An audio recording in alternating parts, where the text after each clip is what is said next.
Ching, ching, ching, ching, ching, ching, ching, ching. Merry Christmas. Happy Rumtumtum. Happy Rumtumtum. And that's all we can legally say. Hey, did you guys hear that it's Rumtumtum?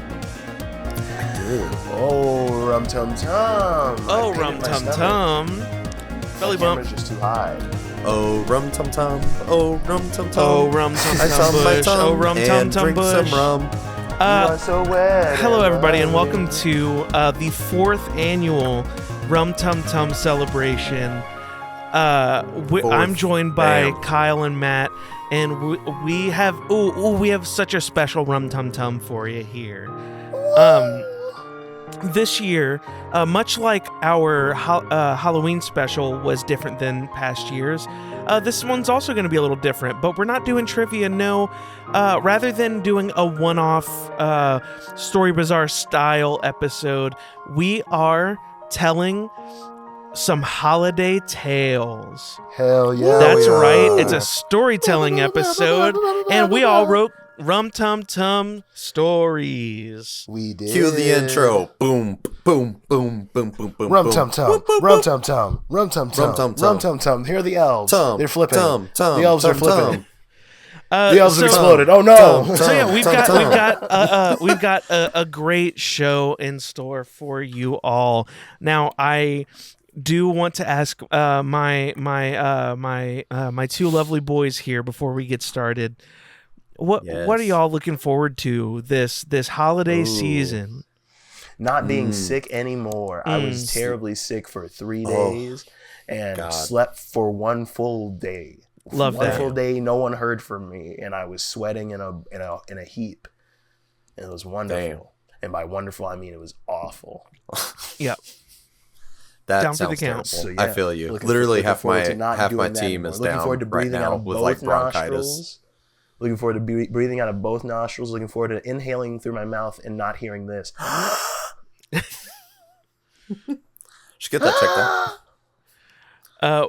What did you say, Matt? What are you looking forward to? I was saying literally half my team is down with like bronchitis right now, classic. so I get it. Ain't nobody got time for that. Nobody's got time for that. I am looking forward to. Well, my mom just came and stayed with us. That's why it took me so long to write my story. Hell yeah! Shout out to all the moms. And then when I finally had time to write my story, I had a massive migraine, dude. So I woke up at 5 a.m. this morning to finish my story. One of my favorite things about being sick has been I've just had a permanent pressure behind my eyes. Ugh, that the hurts. worst. That's like is that your spiritual pressure?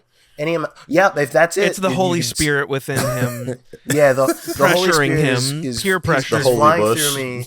He wants me to eat Jesus' crackers. Make sure I leave out a plate of milk and cookies for him because he died today. Yeah. Or damn. Wait, December something. Santa did? No. Jesus. Oh, okay. No, Jesus was born and he had the gifts, and he died Halloween. He had the gifts, and then he pooped out some eggs. He shitted the eggs. He was like, I don't feel so good, and he died on Halloween. But so Matt, you said your mom was just in town. So like, what's coming up that you're excited for? Oh, what am I excited about? Sleeping. I am so excited to catch up on some sleep. Oh, I need a break from work, dude. Yeah. I have 1 day of PTO left. And I am excited for something. I totally forgot about this. My birthday. I'm DMing. I bought some stuff actually. Would you guys like to see? I don't know if this will be on I want to see the Twitter or whatever the fuck the podcast, videos. I threw away the box, but I bought a bunch of cardboard minis that have like little stands. So these are my humanoids. I separated them all out. I have like 30 bags over here. It came with 160 like little stands of stuff. So I got like little objects. I got like ogres. Awesome. I got some dragons. Look, you can see a little slime cube in here. A little cube of slime. We love a prepared DM. Awesome. I'm sorry. This has been happening since I clocked out of work yesterday. I was put into a group chat, and there are people having a passive-aggressive fight around me. And so I just messaged in the group chat, yo, the passive-aggressive group chat is popping off. My manager's in there, and every one of my employees I work with is in there. Damn. Because I'm just tired of hearing about it, bro. Yeah. Dude, I get that. That's awesome, though, Matt. I'm excited for you. I'm so excited. Now that I'm done with this story, I can finally start writing that story. Yeah, and it's gonna be great. We're doing what's the free thing? No, we're not doing Shadow Dark. I decided to do intro to Stormwreck Isle or something like that. So It's gonna be fun. It's gonna be interesting playing with a bunch of people that have never played before. Yeah. Ever. Luckily, their expectations are down here because they've never played before. That's the best part about playing with new players. And I've never DM'd before. It's gonna be great. You DM'd crazy. A precise An episode. One time. But to be fair, in your defense, your first time ever DMing was for an audience. So like that's hard. Good on you. Like that's tough. That's ballsy. That's brave. It's brave. It's very brave of you. Stupid. A but white brave. man stepping up and doing the work. I should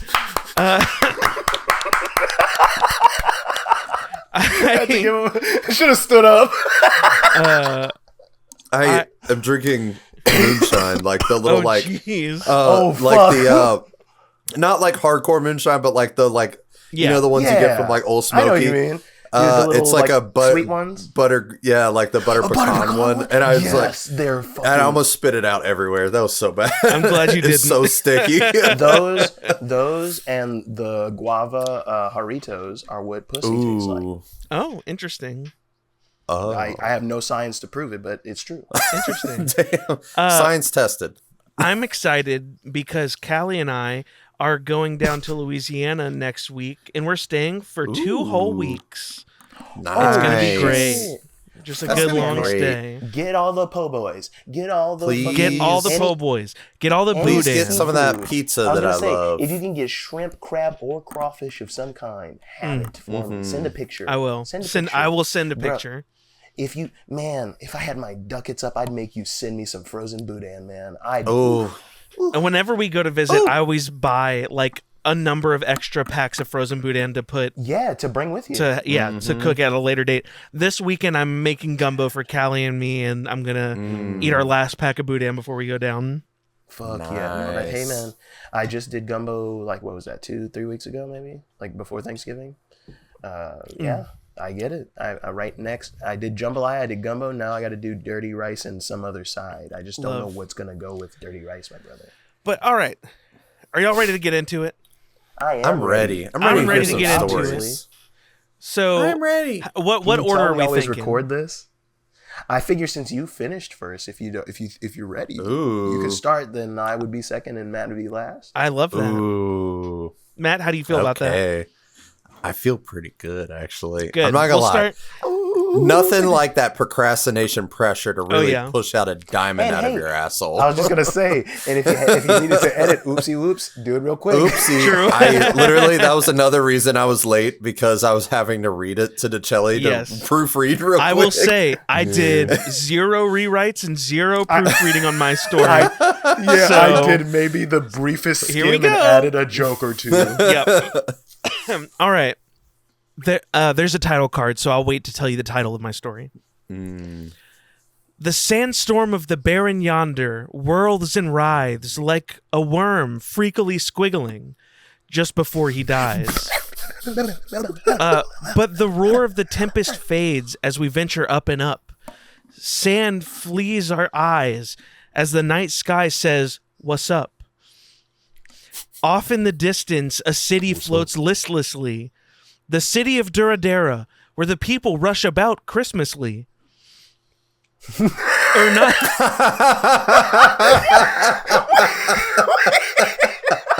Go ahead. Did it not register to you that I've been rhyming?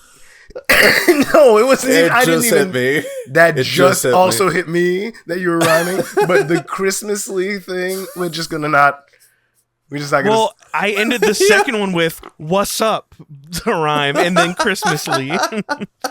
Okay, I no, love the Rum this. Tum Tum holiday So has some good. Christmasly vibes. So good. Well. Hold up.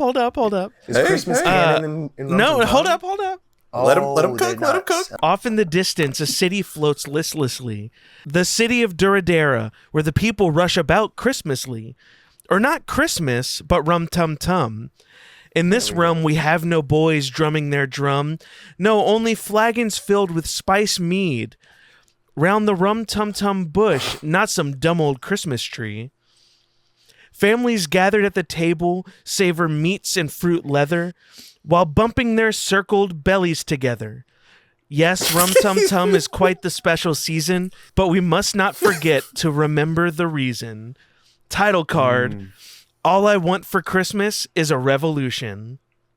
Damn. Oh, wow. Damn. I like it. Very, very, very fun energy we've brought here. Very remember the Rum Tum Tum of November. True. Mom, do you think Santa knows where to bring my presents? Now that we've left yonder? Said Timmy, a 13-year-old boy with sandy brown hair. Who the fuck is Santa, Tommy? Mom said before downing her 11th Rum Tum Tum cocktail. Do you mean the bagman? Because that old bitch ain't bringing you shit. Timmy drops his head, dejected. But I thought I'd been a good boy. Yeah, well, you thought wrong. Besides, I already sent a letter to the old BM telling him you don't want any gifts this year. Plus, you hate him, and also don't believe he exists. Mom says with an evil grin stretched across her face. Why? Why would you do that? Because I'm your alcoholic mother, and we need to believably establish you as a down-on-your-luck kid who's able to defy the odds, despite the obvious privilege afforded to you as a white human here in Duradera. Oh But I'm only 13. But I'm only 13. Yeah, well, this is drink number 15, she says as she chugs 4 more drinks all at the same time. Now get out of my sight before I hurl from looking at you. Hell yeah, Mom. Jesus. Timmy's got it rough at home. Yeah, his Damn, mom's way too little cool Timmy. for him. I get it. Interesting. I wasn't really going for cool. I was more going for... Well, I mean, if she lights a cigarette right now, you're not stopping this cool train. She lights a cigarette. Timmy grabbed his bag and ran out of his house into the lively city of Duradera. Tears streamed down his face as he turned off into an alley to calm down. Life really is hard out here for a sandy-haired white boy. Duradera's all up in a tizzy after being launched into the air earlier this year. Barney mentioned something... that wasn't a joke. That was just a thing that happened. That's just what happened, yeah. Funny. Yeah. It's funny. Barney mentioned something about certain death waiting for us all on the surface. Who knows what he's referring to, but living in a flying city is kind of cool if I'm being honest. Sometimes my friends and I will make our way to the edge of the city and throw rocks off it. I like to imagine them hitting some of the people we left down there. At least we assume we left some people behind. People keep turning up missing. Those poor souls. Timmy and his friends huddle around a burning trash barrel. That's just what you do when you're an unloved child with a dick mom and too many feelings. You burn shit. Timmy throws his letter to the bagman into the fire. What are you doing? Said Franklin, a short boy with perfect black hair. Oh, My mom said she told the bagman I don't. Franklin. My mom said she told the bagman I don't want any Rum Tum Tum gifts this year. Geez, that's rough, buddy. What makes you think BM can't find you up here? Said Tulin. Franklin shoves Tulin. Don't talk like that. He'll find a way to bring us our gifts. Timmy gets in between them. Knock it off, Franklin. You too, Tulin. You'll upset Sean. You'll upset Sean. I must say I'm quite perturbed, said Sean. Sorry, Sean, the two say in unison. All I'm saying is BM is gonna ride his harpy steed right into the Baron yonder, and we won't be there. Tulin turns to Sean. He's gonna leave your antique screwdriver right there in the dirt we used to call home. Heavens me, says Sean. Sean, he's supposed to be the best one. So true. I feel like Matt hasn't picked up on who these characters are. Nope. It's okay. I'm about to say their names together. Okay. We have to do something. And Timmy does the anime nod thing for Sean. And then the other two say in unison, for Sean. Indeed. That evening, Timmy, Franklin, Tulin, and Sean. Do you get it yet? Oh, now that I said them together? Yeah. Yep. They all make their way to Sean. They make their way to the factory district of Duradera. This area doesn't have near as many civilians running around due to it being mostly factories and warehouses. Plus, it's pretty near the edge of the city. Or it's pretty near an edge of the city, I should say. Because there's a bunch there on a disc. The boys stand near the edge, taking in the view of the sun setting over the northern mountain range. That's what they're called. All but Timmy. Timmy has his back to the sunset as he eyes the blank side wall of a 3-story tall warehouse. Fellas, we're going to need a lot of paint. And cue shopping montage. I'm walking on sunshine. Oh. As the boys head up all of Duradera's best craft stores, they get paint brushes and rollers from Barn Depot, paint from Barney Lobby, and blueprints from Kinko's. They return to the building and get started. I love that Kinko's is normal. Sean! I love that Kinko's is normal. Quit huffing that paint and let's get to work. Franklin smacks the paint out of Sean's hands and his eyes uncross. My apologies. The boys get hard to work painting the side of this warehouse, unaware that they're being watched from the other side of the road. An old woman picks up the phone. Hello, officer? I don't mean to be a burden, but I've noticed some young boys doing some light vandalism, and while I don't wish any ill will on the boys, I do know that the owner of this building would be quite upset to find the side of their factory graffitied. And the operator responds, say no more. Approximately 72 seconds later, the boys hear the sound of footsteps rounding the corner. Are those the sound of footsteps rounding the corner? Tulin says. The boys turn away from their work to see what's going on when, from around the corner, comes 2 robot police in a full sprint charging wildly at the boys. Because they're damaging property, the police show up. It's the cops! Jeez it! Timmy and the boys drop their paint cans and begin to flee, but the robots are so fast that one does that Super Saiyan teleport sound right in front of the boys. Oh, fuck. Hell yeah. Stop, citizen. The robot guard says before swinging a fist full force into the nose of Timmy. He's launched downward into the ground, sending dirt flying into the air. Oh my What the fuck? We're just kids. The robots look at each other. Understood. Scaling power back 15%. Then both robots begin pummeling the kids. Fade to black. Damn. God damn. Timmy's vision fades back. Truth and comedy. Timmy's vision fades back in slowly. He attempts to focus his eyes and is greeted by the headache-inducing smell of antiseptics and the flash of fluorescent lighting. He lays in a hospital bed with a single bandage atop a cartoonishly bulbous knot on his forehead. Notably, he is handcuffed to the hospital bed, and his friends are not here with him. Hello? What's going on here? A shadow jolts away from the window in the door to his room just as he catches sight of it. Hello? There's no response, and after a few minutes of waiting, the door opens, and a bald man with a jacked upper body and the tiniest legs and waist you ever did see. Think Mr. Incredible, but not hot. Or like Larry the Lobster, but not hot. What's going on here? And the man responds, the name's McDaniel, and we need to ask you a few questions. I'm not telling you shit till you tell me where my friends are. Oh, you're worried about your friends? Well, they're next door being interrogated by the best cop in the city, and they're squealing like pigs. You should know a thing or two about pigs, right, piggy? McDaniels bitch slaps Timmy in the face. Damn. Pull yourself together, McDaniel. You seem upset.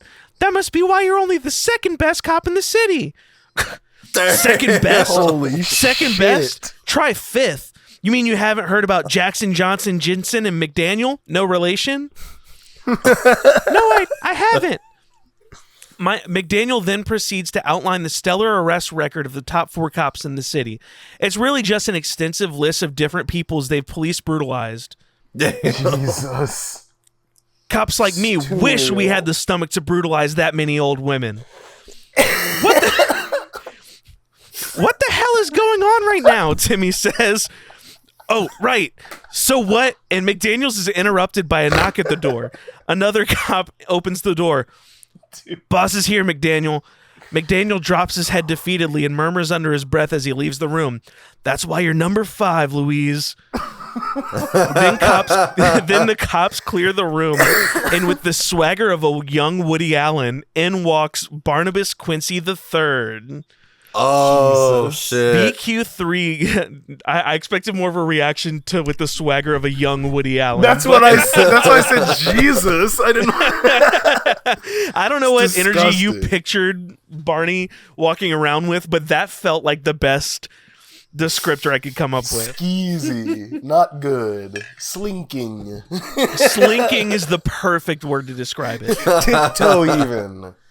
Bag over shoulder. BQ3 grabs a chair and spins it around backwards, accidentally hitting himself in the nugs, but he plays it off. Oh no. So, Timothy, can I call you Timothy? Can I call you Timothy? That's his voice. It's been like years since I've voiced Barney. Let me do that again.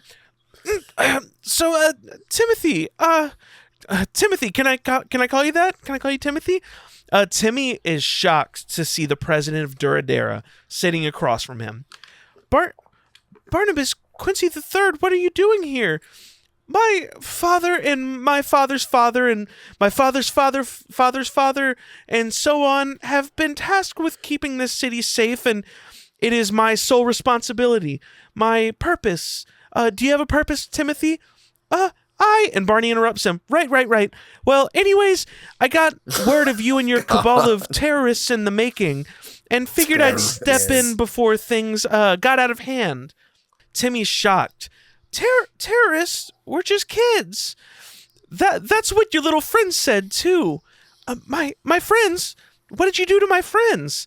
Barney pulls a roll of parchment out of the bag he brought in with him. We found this in your friend Franklin's bag. He unfurls the parchment to reveal the plans for their Rumtumtum mural.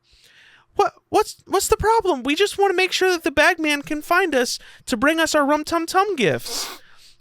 A noble endeavor indeed, but what you have failed to consider is that the girthiest of pillars that hold up our society, bureaucracy. Timmy cocks his head in confusion. Had you filled out the correct paperwork or filled out the right forms, then maybe we'd just resort to some light police brutality. But no, the four of you went and willy-nilly decided to vandalize one of the most valuable members of our business community here in Duradera. So what are you going to do to us? Oh, nothing. You're free to go. And Timmy cocks his head even further in more confusion. You heard me right. Free to go. Just don't forget the importance of bureaucracy. That's the real meaning of Rumtumtum. McDaniel, get in here and uncuff this boy. And McDaniel comes running into the room. Yes, sir. Right away, sir. Would you like me to hit this boy before he goes? No. I believe Timothy has had enough. And McDaniel leaves the room, and Barney begins to follow behind. Stay safe out there, kid. And with a wink, Barney leaves. Timmy sits alone for a minute, dumbstruck. What the fuck just happened? Timmy leaves the hospital and looks everywhere for his friends, but they must have been released a bit before him. He makes his way to their house, and no one seems to be home. A nervous pit forms in his stomach, but he tries his hardest to give it more time before freaking out. That resolve, however, would be in vain, as Franklin, Tulin, and Sean never were seen again. Timmy attempted to get the proper permits to build a statue in their honor, but the brass just wouldn't have it. Defeated, Timmy swore that one day he would name his kids after the boys, Franklin, Tulin, and Sean. But he never did have kids. No, some other lady who heard the story decided to name her kids after them. Only she forgot their names, so she named her kids after Rankin, Toodlin, and Scrawn. Close enough. Yeah. As for Timmy, he never did forgive Barnabas Quincy III. Beautiful. No, he harbored a hatred for bureaucracy that festered greater and greater until he was a grown man. If Barney already believed him to be a terrorist, why not earn the name? After decades of planning, Timmy formed a coalition of like-minded people locked in on taking down the Quincy Empire. Only the T word is a little more aggressive than they'd preferred. Instead, Timmy decided to take on a different T word. Now that's what I call a twist ending. I'm losing my mind. Thus is the backstory of the twist. What? The twist. Oh my god. I can't What a believe it. I love how Tyler. quick you realized, Matt. Yes. I may twist not thing I remember did not names, see, but I remember the but twist. I knew the Toodlin Rankin Scrawn thing was coming. That Yeah. was like the red herring, like the twist is this is about them or something. That's but no, hilarious. it's That's the amazing. twist. I love it. Bravo, Tyler. Well That done. was- Thank you. That Fun was fact. one of your better stories. Thank you. Fun fact, I came up with the name Franklin for that character first, and then I was like, oh, that sounds like Rankin. Then I was like, oh, I should just make the 3 characters with real names. And I couldn't think of a good one for Toodlin, and then I remembered Toolin from Breath of the Wild. And I was like, oh, that's great. And then Sean is just funny for Scrawn. That's just great. Dude, that's so perfect. I love we that. both got Thank flipped you. on each thing. Like Matt couldn't get that one at first, but I then got I the couldn't get the twist. twist at the end. The twist at the end Oh was my god. beautiful. Thank you, Beautiful. I thank was you. like, wait. You were like, I didn't oh title my this, god. did I? So good. I did title mine. Okay, good. good. Okay. I appreciate it. Thank you, thank you. Yes, this All Wow. right, Kyle. Wait. All right. After each story, can we go Yes, Rumtumtum? Rumtumtum. Rumtumtum. Oh, Rumtumtum. That's what you say, remember? Oh, Rumtumtum. Yeah. Yeah. Oh, Oh, Rumtumtum. Rumtumtum. All right, my story. Are you ready? I'm so ready. Oh. He's showing his circle belly, not just his nipples. Yeah, circle belly. My story is called "Let It Nog." Let it That's very good. nog. I love it.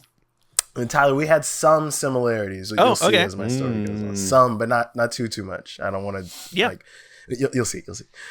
A crisp winter morning greeted the dwarven mountain city of Trumbull, a 3 weeks' travel from Thandor, near the southern border of the Blood Crater. Ooh, Blood Crater. That's some fun lore. I That's love that. cool. Yeah. A rare blanket of snow glittered and sparkled in the light of the sun's rays. Beer, those are beetle deer, grazed on little stalks that peek through the dusting of snow, and chipmunks donned their crust vests as they stepped out of tiny trailers in ironwood trees to smoke cigarettes and say "fuck" under their breath as they check their nuts and seeds account.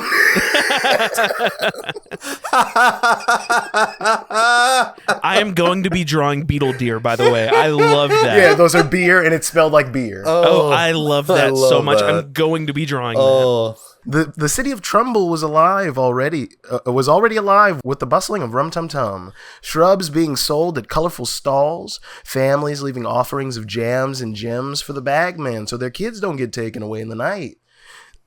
Circles being painted on tummies and sweaters slung over shoulders with care. Rumtumtum Eve was a time-honored tradition for the dwarves of Trumbull. Everyone braids licorice into their beards, and brewmasters spin the eve of Rumtumtum, gathering ingredients and preparing to make peaknog, a traditional dwarven brew that brings the community together to craft a creamy cuppa that'd make your daddy say, "Boys, I fucking love nog so much." If the only way to get it was to jerk off some sort of eldritch horror cockbeast, let's just say I'd H that P for free because I love the craft. Jesus Christ. That's awesome. classic. Hey, if that is some Jesus fantasy Christ. fiction shit, I don't know what is. That's so good, Kyle. Oh. That is like straight from the pen of Josh Henderson right there. Thank you. This one I put my pussy in for the beginning You of put your whole pussy into that. That's so good. Oh my god. We see an older dwarf in leather armor and a dirty apron leaned over a workstation near a massive brewing kettle that many dwarves move in concert, fanning and fueling a steady red flame beneath the vessel as they sing, "Hot, hot, hot stuff, hot, hot, hot." The older dwarf checks off a list as he bites on some licorice from his beard, as a tiny pair of silver glasses sit at the bridge of a bulbous nose. True neutral nutmeg, big cinnamon. A sexy bronze-skinned dwarf looks up from his toil, sweat glistening on his brow. Not you, Big Cinnamon. Big Cinnamon is a very good name for a character. Thank you. I would love to play a character named Big Cinnamon in a campaign. I knew we would all love it. I'll let that one stay open for free. Yeah. Y'all can take Big Cinnamon. Said the older dwarf as Big Cinnamon looked down with a sigh and kicked the air lightly as he continued to work, crushing sugar cubes between his biceps and adding them to the brew. Damn. Big Cinnamon's pretty hot. Oh, Big Cinnamon's super hot. Yeah. Oh my god. We're still missing the key component to the perfect nog. Fucking eggs! Drawl, that's the name of the older dwarf that's been talking this whole time, said frustratedly as he threw a really big cinnamon stick into the brew. Fabian, pack your things, my young ward. We are off to get eggs. Fabian? Another dwarf with fake wolf ears and whiskers milking a dire wolf into a bucket shouts over his shoulder, trying not to be mauled. I'm pretty sure you already sent him to Little Witch Dick Mountain to gather a roc's egg. He's just never come back, Master Drawl. Ah, fuck, this wolf does not think I'm her son.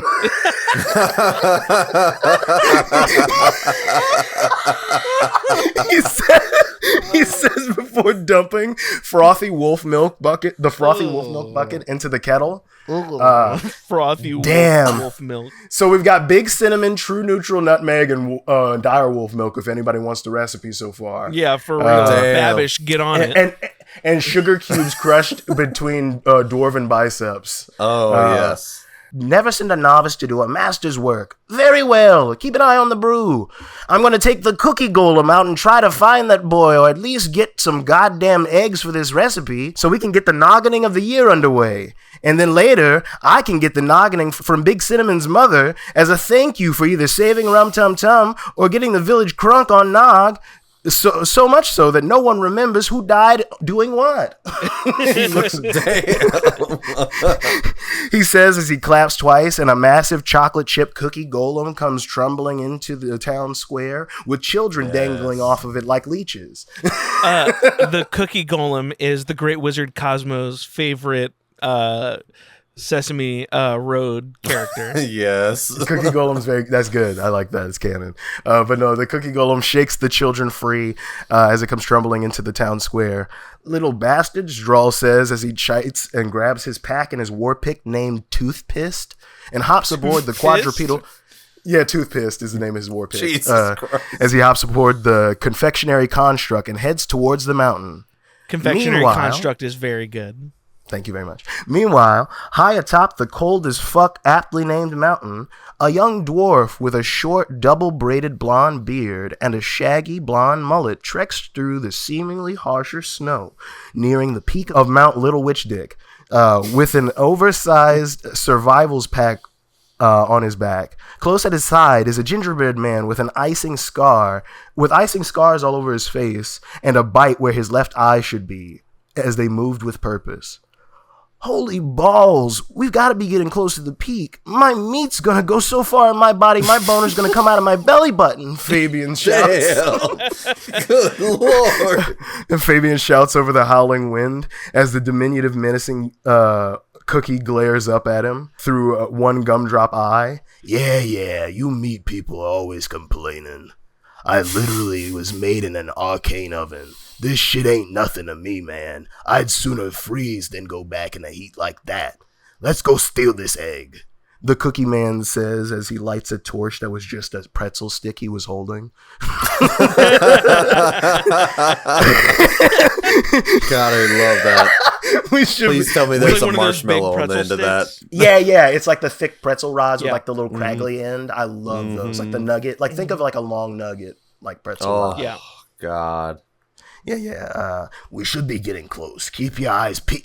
And before he could finish, the sound of a bird's cawing and massive talons come raking through a flurry of snow, snatching the Cookie Man instantly, leaving only a set of cookie feet in the snuffle and a snuffed toasted pretzel in the snow. Lieutenant Spice! Oh my rum-tum-tummy! Fabian yelped as he sprinted blindly into a nearby alcove, barely obfuscated by the snow, where he could hear, "Oh fuck, my fucking cookie guts, my fucking crumbs." Oh, poor guy. Fabian ran deeper into the cavern as the voice faded into the distance, leaving only the crunch of Fabian's footsteps and frantic breathing as he finally stopped against the cold, darkened surface, hiding in a spot that seemed to expand out into a much larger space. He scrambled back up to his feet, lighting the pretzel. As he did so, the walls of the cavern seemed to dance dance with shadows along them. He could see shapes. A couch? No, a futon. A cracked orb of all-seeing with an antenna duct taped to the top of it. Some piles of snow with beer bottles stuck through it and a ham with a sign that reads fridge.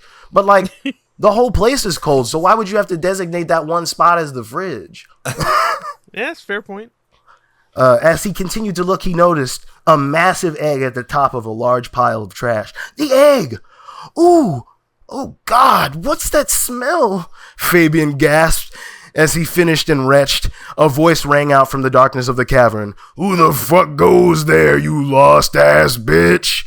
A gruff voice boomed as a crusty, disgusting being that could only be described as a dwarf dipped in a sweaty giant's belly button, rolled in red hair, clambers from a pile of trash as a discordant song begins to play.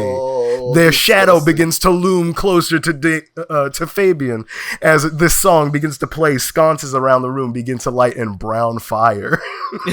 Oh my God. You're a fuckwad, Mr. Gooch. You really fucking stink.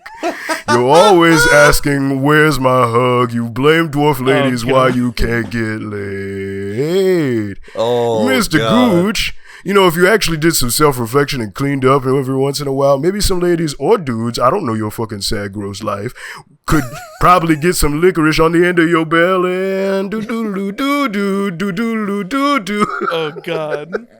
This dude sounds like he sucks. Oh, The my song God. ended as the Gooch stopped his approach. Fabian sort of looked around a little embarrassed. Yo, is that song about you? Yeah, well, what can you do when bigots banish you to the top of a mountain and you don't want to celebrate Rumtumtum their way and you really, really like fucking trash? Like fucking trash? The Gooch just nodded as he picked a fish. As he picked a fish bone from his beard, throwing it to the ground. The fish skeleton flopped and moved for a little bit before sitting still. Well, what kind of ways do you celebrate Rumtumtum?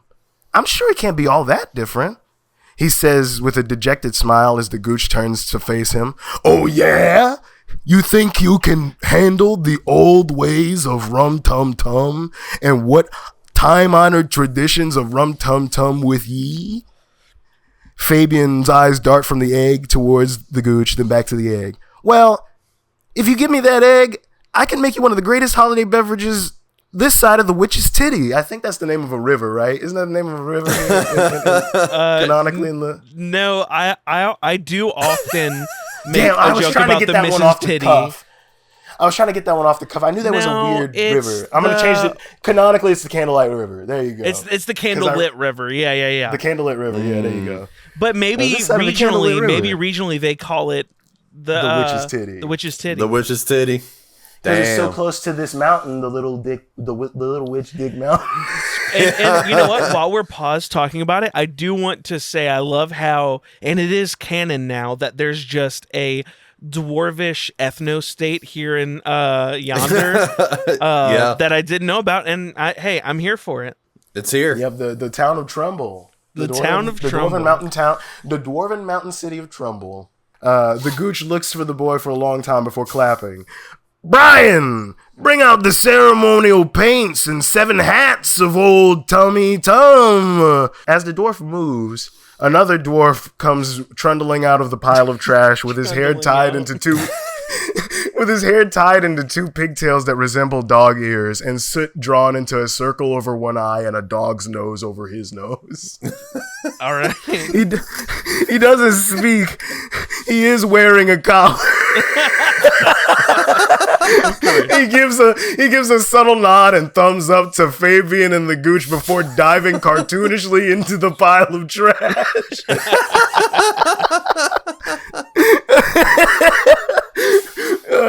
In search of the items requested. Meanwhile, astride his cookie golem swinging toothpaste wildly overhead. Come on, you big bird bastard. You big bird-brained bastard. Bring me to your nest, you big idiot. Suddenly, a set of talons come swooping through the snow, destroying the cookie golem in an instant, picking him up with a raucous laughter as he's carried to the peak of Mount Little Witch Dick. Jesus Christ. We then cut back to a montage of Fabian and the Gooch practicing strange and long-forgotten Rumtumtum rituals, each wearing 7 hats and singing Rum-tum-tum. Rum tum tum, give me some rum and pull my thumb. Pull my thumb. Listen, I gave you both license to create canon. I was in very our sick world. during this portion. I just needed to be known I was very sick during a lot of this song. I've got to say, I gave you both creative license to create. I said these stories would be canon, so this is a real Christmas or Rum Tum Tum song. Yes. They sing that song before breaking into interpretive grumping. Oh my god. One draws a large circle on their stomach while the other draws a slightly smaller circle, and they squish berries between their stomachs, letting the juice pour into a goblet in a salt circle in the center of the room as they sing. Sing, cause your mama say. Before the juice flows into the goblet, turning into a brew that tastes like strawberry rhubarb pie and a fancy wood-tipped cigarello. Damn.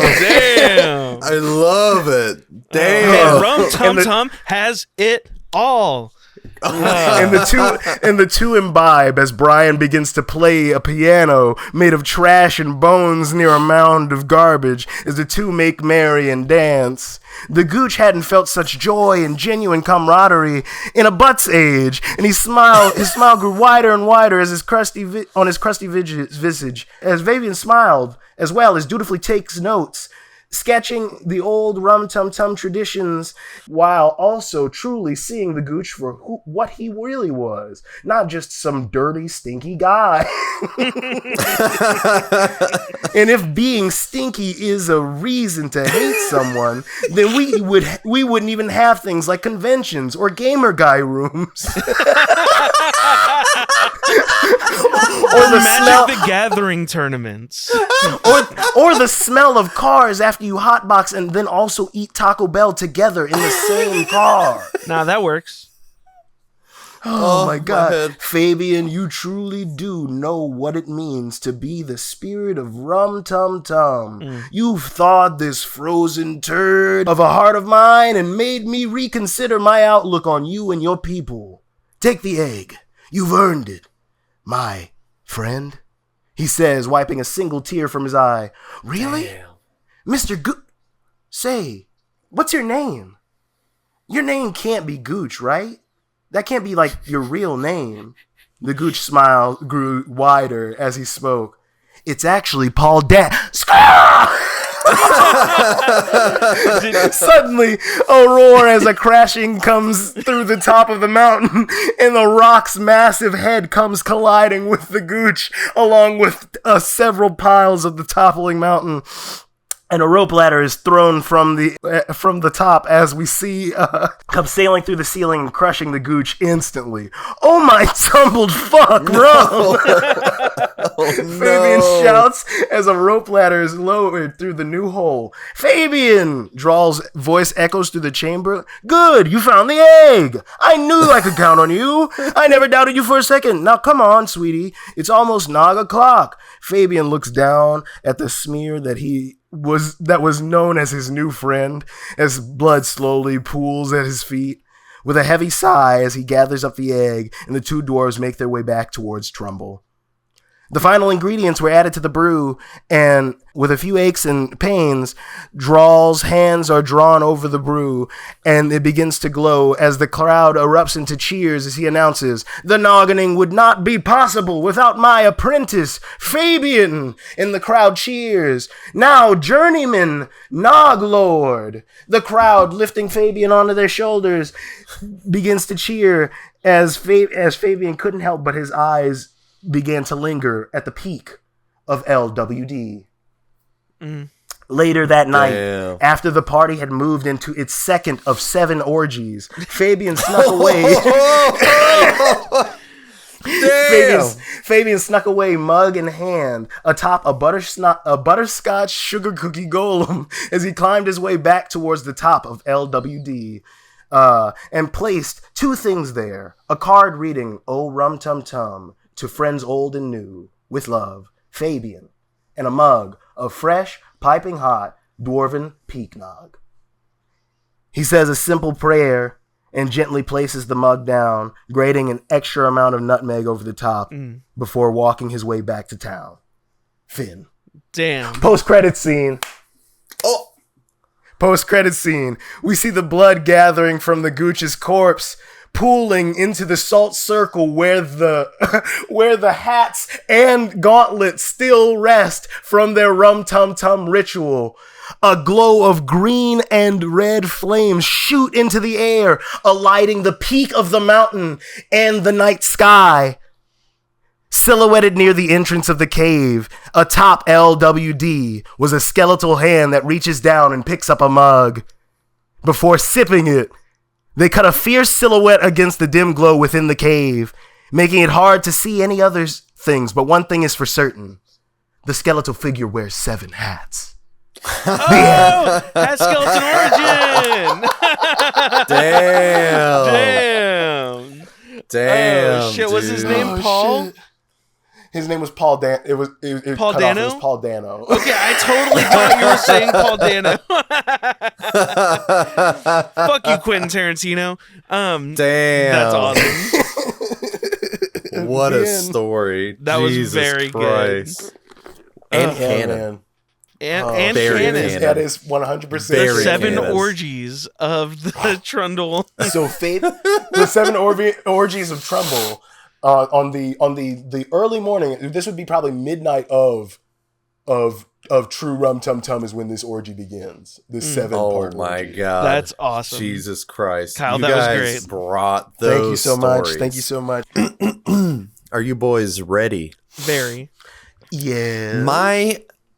The name of my story. Oh wait! Before we do it. Oh, Rumtumtum. Oh, Rumtumtum. The name of my story will come later. Oh. At the end of the story. End of the story. Damn. At the end of the all story. All right. That's crazy. Dude, I love a late title card in a movie. You ready? Ooh, if we're so far into the movie and suddenly I get a title card, it's like, Bro, the first, I'll say you know that shit. Would they say the name? Would they say the name of the movie in the movie? I was just gonna say the first handful of times they did that in Invincible, or like pivotal moments where they do it, I'm like, you earned that. You did that. That's correct. Yeah. 'Twas the night before Rumtumtum, when all through Thandor, not a creature was stirring, not even a manticore. Ooh, very good. Beautiful. This tale continued for a while as a scruffy traveling bard retold the classic tale of the night before Rumtumtum to a gathered group of kids. Carveth listened for a few minutes during his favorite section before continuing on his way. It had been quite some time since he and his brothers had some downtime, and Carveth wanted to take full advantage of the opportunity. Rumtumtum had always been Carveth's favorite of the Yonder holidays, a time where festive cheer and magic filled the air, savory and sweet scents ensnared the senses of both young and old. And best of all, the annual Spoon Egg Games. Hell yeah. We got it all this Rumtumtum, boys. The excitement coursed through Carveth's veins as he briskly walked through the chilly, crisp air. A few minutes later, Carveth... Chilly, crisp air. Chilly, crisp air. Chilly, crisp air. Eating it up. Full of chili. Full of chili. So crispy. A few minutes later, Carveth arrived at his destination. The familiar aromas emanating from a festively decorated Flavor Town greeted our young adventurer. After admiring the newly decorated premises, Carveth entered and quickly found one of his favorite spots at the open bar. A frenzied Sadie quickly smiled at him and hastily continued to drop off some of her famous grits to a nearby table. It took her a little longer to get to Carveth as the restaurant was nearly packed, but she made her way over to him with a warm apple-spiced drink. "This one's on the house, sweetie. Thanks for being patient. What can I get for you?" "Thanks for the drink, Sadie. I really just wanted to come say hi. Seems the holiday season has really picked up business for you. Would you like me to help out today? Seems like you could use an extra hand." I miss my boys.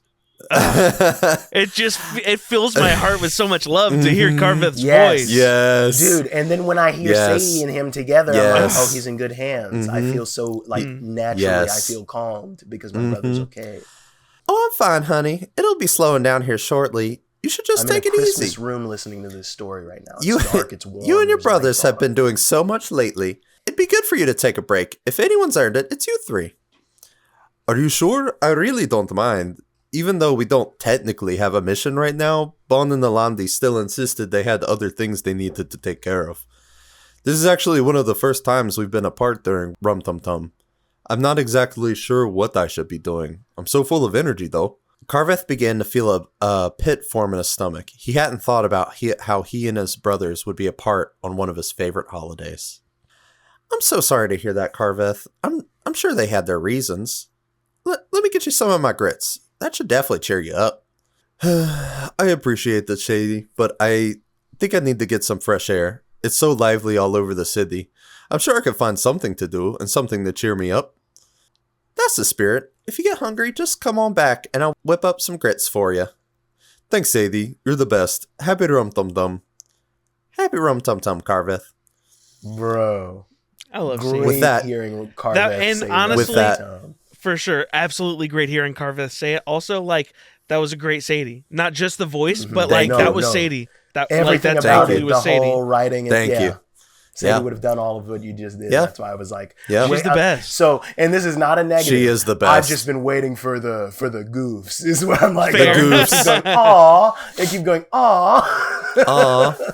Just Listen, wait. Matt, we've already established that Matt's the wholesome member of the show. Yes, and he also writes so well. So please, keep I'm weaving, right Page Master. from the heart. With that, Shot Carveth from the ventured off heart. into the city. It's Rumtumtum. Tum-tum, And it's just someone shooting an apple. get you a bush for your tum. Someone shoots sorry, a go gun, a ahead. candy cane comes out, the candy cane goes through an apple. With that, Carveth ventured off into the city to clear his head. Much of Thandor was festively decorated in a similar vibe as Flavor Town. All throughout the town, he saw dioramas of epic spoon egg games from past years, kids running in the streets playing, and try as he might, Carveth could not escape the hauntingly delicious scents. It was almost like the entire city was suddenly made out of delicious sweets and treats. Thandor's festiveness was beginning to pull Carveth out of his funk, but he couldn't shake the small pocket of loneliness that had crept into his heart. I wish Bon and Nalandi were around to enjoy this. I wonder what they're up to, and I wonder what they would do in my situation. Carveth imagined that Bon would most likely spend his time dressing up in some elaborate costume and parade around the city spreading cheer and joy. He I chuckled thought to you were going himself to say thinking about spreading all. cheeks. Oh, spreading That's also cheeks. true. Yes. Spreading cheers and joys Rumtumtum. and maybe cheeks. Spreading cheeks and boys instead Oh, of cheer and joy. no! Damn. It's just him with like a string, and it's Pharrell and Garrett.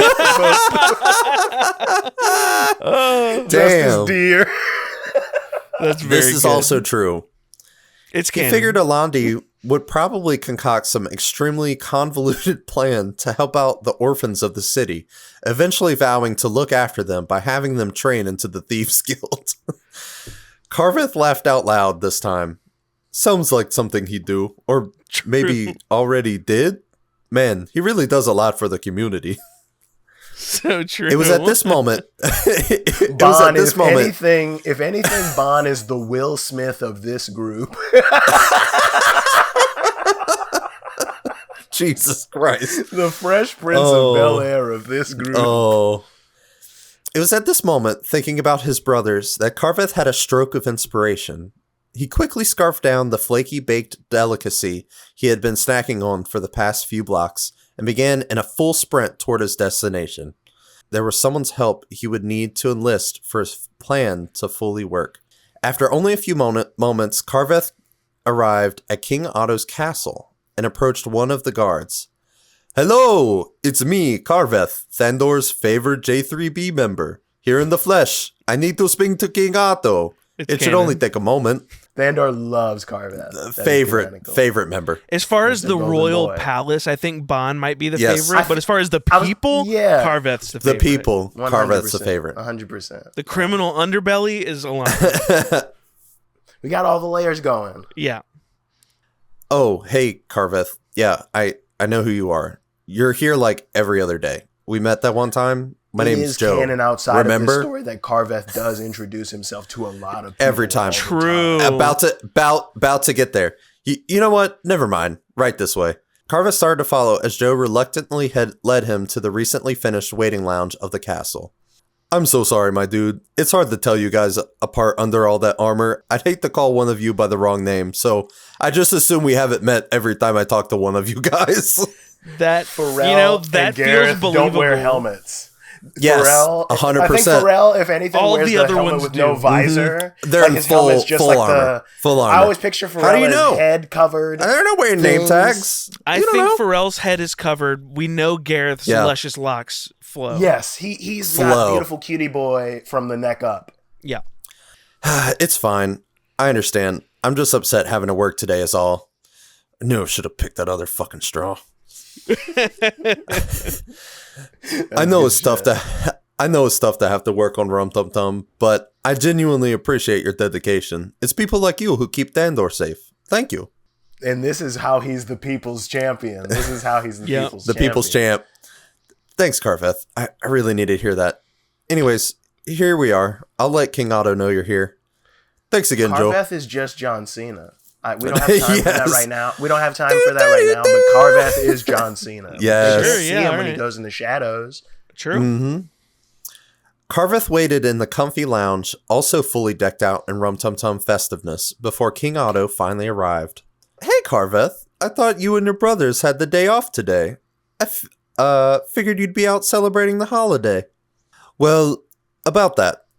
Alandi and Bond are off doing other things today, and I started to feel a little down, so I walked around the city to clear my head.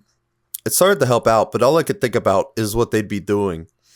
That's when I got a kind of a crazy idea. Wanted to see if you could help me in my quest and also officially sanction what I'd like to do." "Well, that kind of depends. I like the sound of spreading cheer, but the fact that you said officially sanction kind of worries me." Fair. "Well, let me put it like Reasonable this. thing to ask about. I'd like to give back to the community that's helped accept me and my brothers. Like, literally give back.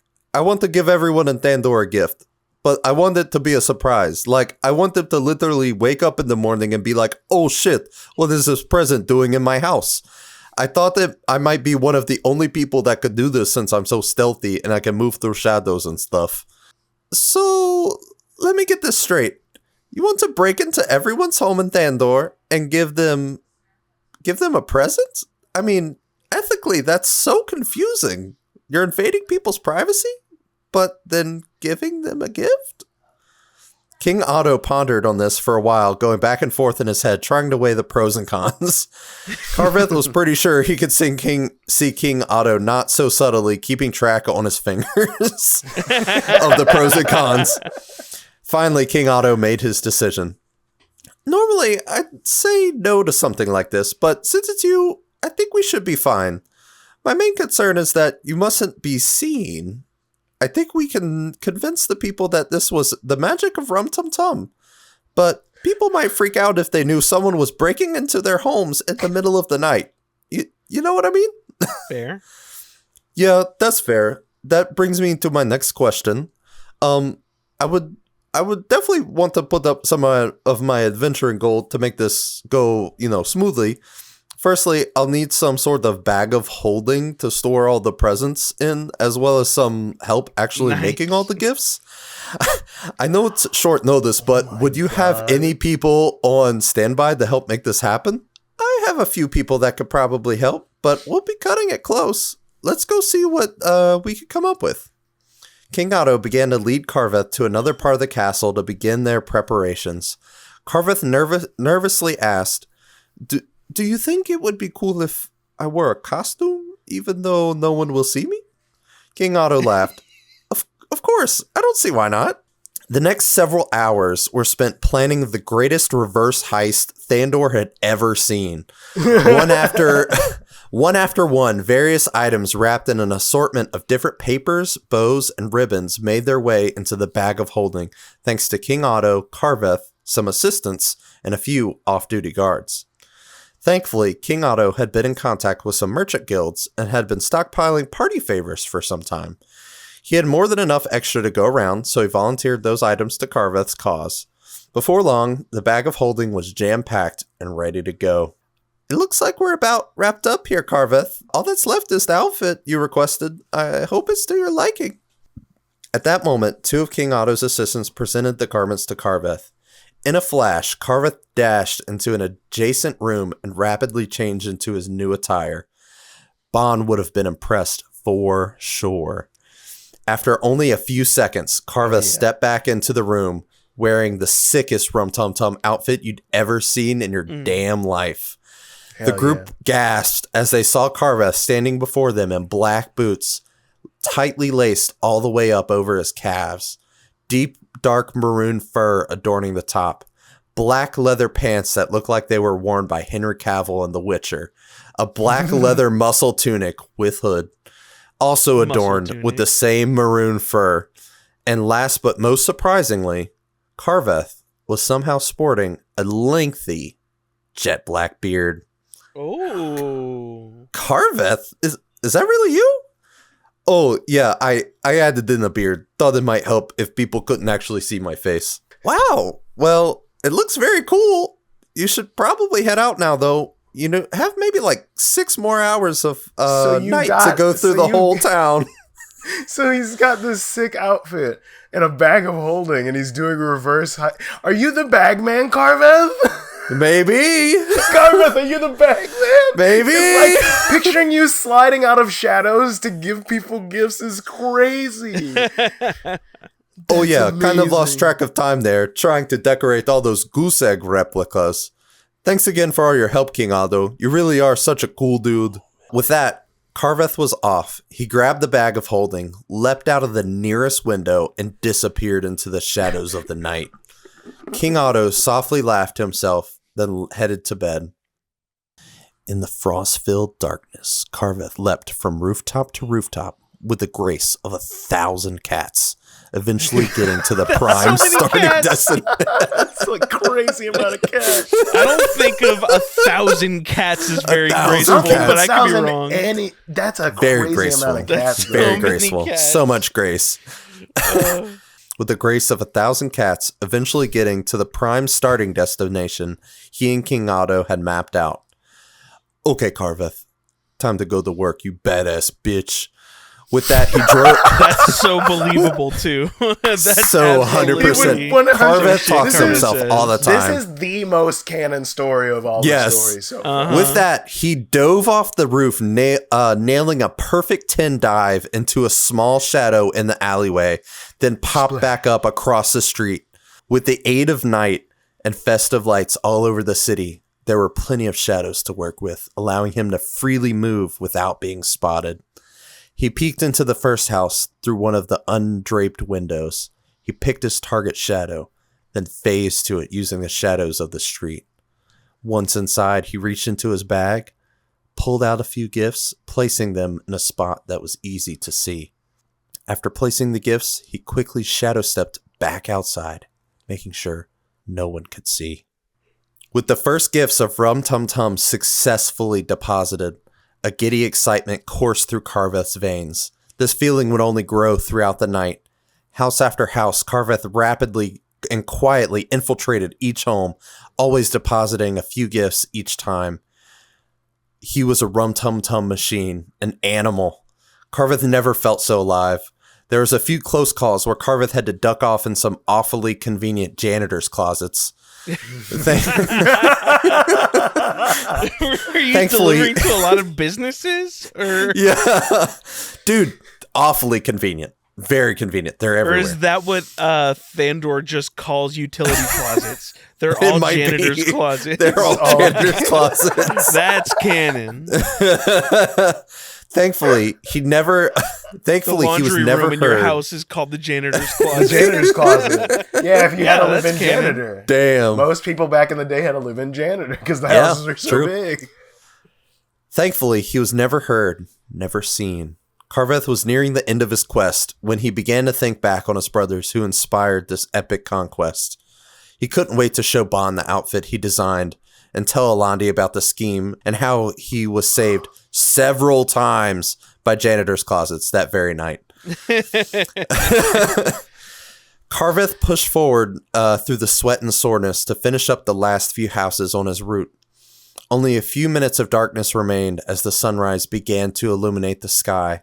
Even with the help of King Otto's maps to create the most efficient route, Carveth still almost didn't make it. Slowly, he made his way back to their home, the adrenaline of the night finally wearing off. He slowly opened the door to find Bond and Alandi both sprawled out on the floor deep in slumber. Reaching into his bag of holding, Carveth retrieved the last few gifts and quietly placed them in the corner near his plants. He gently placed blankets over his brothers and quietly plopped down next to them with a blanket of his own. As he closed his eyes rapidly, drifting off to sleep, Carveth began to faintly hear the growing cheer and excitement from the rising people of Thandor, finding the gift of Rumtumtum. Epilogue. Halfway across town, a guard staggers through the streets of Thandor, mildly confused by all the commotion this early in the morning. Too exhausted to investigate, he opens the door of his home, revealing several boxes wrapped in festive paper, ribbons, and bows sitting on a table. Attached to one of the boxes, a piece of parchment reads in fancy writing, "To Joe, from Carveth and King Otto." And that, my friends, was the story of Carveth Claus. Carveth Claus. That was very sweet. It was a very Thank you. sweet. I feel like the three of us ran the gamut of Christmas stories. Yes. Yours was that Yes. classic, like sweet, like feel good Christmas story. Kyle Hallmark. hit the crude Thandor humor. Hallmark. Thandor Hallmark. Kyle hit the crude humor, and I hit more of Very the like well. social commentary. Oh, we ran God. the gamut.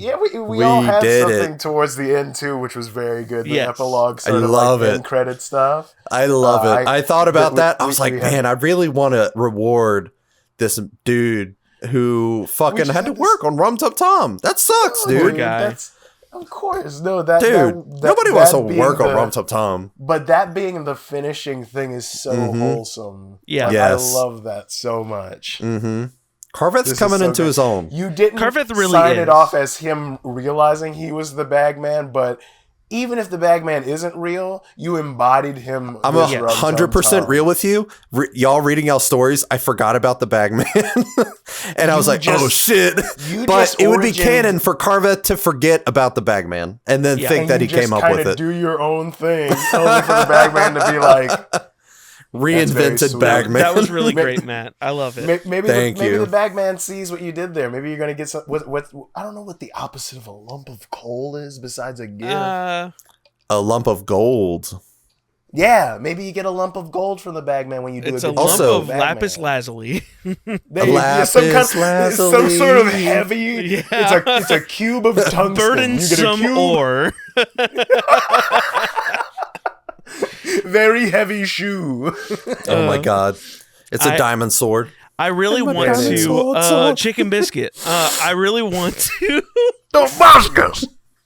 I really want to I really want to, now that we're kind of figuring out what the future of Wanderful and Sat 5 looks like, I really want to actually push this coming year to do more of these episodes, even if all three of us can't get a story in, if a couple of us even can. if somebody, we talked about people being like the relaxed thing. All I will say is, out of this being canon, Matt, maybe there's a Bagman Blood Moon team up in the future. Maybe there's a Bagman Blood Moon team up. No, it's Carveth Moon Claws. It's Carveth Claws. I'm just saying. Carveth Claws. No one knows. Also, he was told to be stealthy and still put names on all of those gifts. We team up on Rumtumtum to stop some fucking Rumtumtum crap. Tyler, that's a one-shot idea for you. That's a really good idea. We'll leave that. Rumtumtum and fucking Carveth Claws have to save Rumtumtum. That's incredible. That's very good. But I really want to start doing these more often. Maybe we can, because we still have to finish / I bet fully write our stories for some of us. About Wizard's Apprentice and Tea Times. Totally forgot about that one. Yeah, so maybe we can shoot to record that late January. I guess for like the last little bit, what did you do besides obviously cramming for? What was did you have a ritual when you were writing this? Like, what'd you do? What do you mean? For Just me? Like while you were writing your story, did you do anything interesting or fun to like get yourself in the mood? I always listen to either film scores, or I have this Taiwanese chamber band that I really love, who it's just like cello and violin and acoustic guitar, and it's it's kind of Ghibli-esque. They're called Cicada. It's really great. In Search of Sources of Streams is a great album. For me, it was the Diablo 2 OST. I'm talking every single song that's on there, including like you're passing through a village and this song only plays while you're passing through this part. I'm listening to that while I'm writing these insane stories about cookie golems and fucking making eggnog. Usually mine's like some AI, probably like lo-fi fantasy, like, you know what I mean? You gotta get off that, Matt. You gotta get out of that just some general brother. YouTube, like Nintendo lo-fi, like Legend of Zelda lo-fi. You should pick a game you really like. Like I thought about doing was Katamari. Like listening to the Katamari soundtrack would be. I just sent y'all to do while writing a link to the Cicada album. Yeah, I always either listen to Cicada or film composer Daniel Hart. Actually, Daniel Hart has been in my top 5 of Apple Music Rewind, because I don't listen to Spotify. He's been in my top 5 for the last 5 years in a row, artists, because I basically always put on the score to a Ghost Story or The Green Knight every time I'm writing. So it's one of those two. I like The Green Knight. Very good. The score's that's a great pick. But yeah, no, look up the fucking Diablo 2 OST, or there's this DOS like dark fantasy game that I found, I think called Ultima. They have incredible, if you like chiptune video game music that's like got fantasy in the bones of it, highly recommend it. Yeah. Look up, I think it's called Ultima. Also great options for like stuff to write to is like find a YouTube playlist of all of the Avatar score. Like there's so much good vibey stuff in there. Obviously the Lord of the Rings score is great. I totally forgot. So talking about things to look forward to. So obviously, I know this is like the beginning of the episode, but I'm gonna start writing for my friends at work. Mm-hmm. I also told DeChelli's friends, who are huge Avatar fans, next time they come over here, I'm gonna learn the Avatar system so I can Oh, play hell yeah. the that Avatar would be so We tabletop. could try it. Mhm. Yeah, you can lead us in it. And we could I would try it. love to do Yeah. that. Yes. Yeah, you I'll figure that yes. out. Lead us in that. I would love to play Yes, 'cause that. I will. I want to I'll make lead a us Sparky in a- Boom Boom Man. You wanna make a You wanna be Sparky Sparky Boom Boom? Man. That's what I want. Sparky Boom Boom down. Because I found Sparky out boom this boom is- down. Boom down. Earthbender. That is a snow. That's a snow and Avatar reference. That's That's so insane, awesome. dude. Man. You know what? I think we need to end it on that. That's incredible. Insane, dude. Happy Rum Tum Tum. Oh, Rum Tum Tum. Happy Rum Tum. everyone. Oh, Wait, Rum wait, wait. Tum Tum. Happy Turn Rum to Tum your Tum. neighbor and say, "Oh, Rum Tum Tum," and offer your belly to be And press your bumped up. belly. Yeah, press your bellies together. Or the hat skeleton's gonna find you. Yeah. All right. I hope you enjoyed this. Bye. Oh, Rum Tum Tum. Bye.